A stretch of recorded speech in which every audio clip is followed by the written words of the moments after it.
Kidlat News Updates.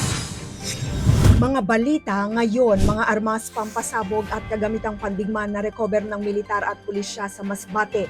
Live mortar rounds na diskubre sa junk shop sa Quezon City. Herbosa nag-resign, bagong Health Secretary Dr. Jose Brix Pujalte Jr. nanumpa.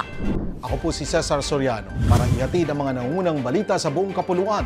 Ngayon, Iba't ibang armas, pampasabog at kagamitang pandigma ang narecover ng pinagsanib na puwersa ng Philippine National Police o PNP at Armed Forces of the Philippines o AFP sa isang intelligence-driven operation sa Masbate noong July 11, Sabado.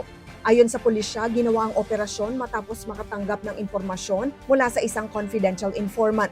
Kabilang sa mga nasamsamang improvised claymore mine, anti-personnel improvised explosive devices, rifle grenades, improvised hand grenade, blasting caps, firing line, KG-9 submachine gun, mga magazine at live ammunition. Pinangunahan ng operasyon ng Masbate 1st Provincial Mobile Force Company sa pakikipagtulungan ng iba pang unit ng PNP at AFP. Ayon sa mga otoridad, mahalaga ang pakikipagtulungan ng komunidad upang mapigilan ang paggamit ng mga armas at mapanatili ang kapayapaan at seguridad sa lalawigan.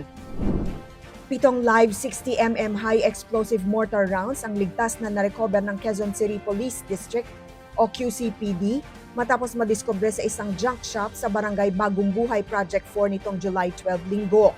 Ayon sa pulisya, aksidenteng naisama ang mga pampasabog sa isang truck ng scrap materials mula sa barangay Inarawan, Antipolo City matapos mapagkamalan ng isang trabahador na ordinaryong bakal. Agad itong iniulat ng may-ari ng junk shop sa Project 4 Police Station 8 na humingi ng tulong sa District Explosives and Canine Unit. Matapos ang render safe procedure, ligtas na inalis at dinala sa pasilidad ng DECU ang mga mortar round para sa tamang disposisyon. Wala namang naitalang nasugatan sa insidente. Formal nang nanumpa sa tungkulin si Dr. Jose Brix Pujalte Jr. bilang bagong kalihim ng Department of Health o DOH, kapalit ni Dr. Teodoro Ted Herbosa.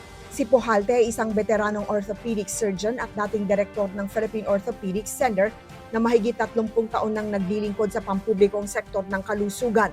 Ayon kay Pangulong Ferdinand Marcos Jr., inaasahang magiging mahalagang katuwang si Pujalte sa pagpapalawak ng dekalidad at mas abot kayang serbisyong pangkalusugan para sa mga Pilipino. Si Herbosa ay nagbitiw upang mag-focus sa kanyang rehabilitasyon matapos sumailalim sa bilateral knee replacement surgery at nagpasalamat sa Pangulo sa tiwalang ipinagkaloob sa kanya sa pamumuno ng DOH. Para sa Kidlat News Channel, ako si Rosalyn Sinchonco, nag-uulat. ako po si Cesar Soriano kasama nyo sa bawat pagbuto ng balita.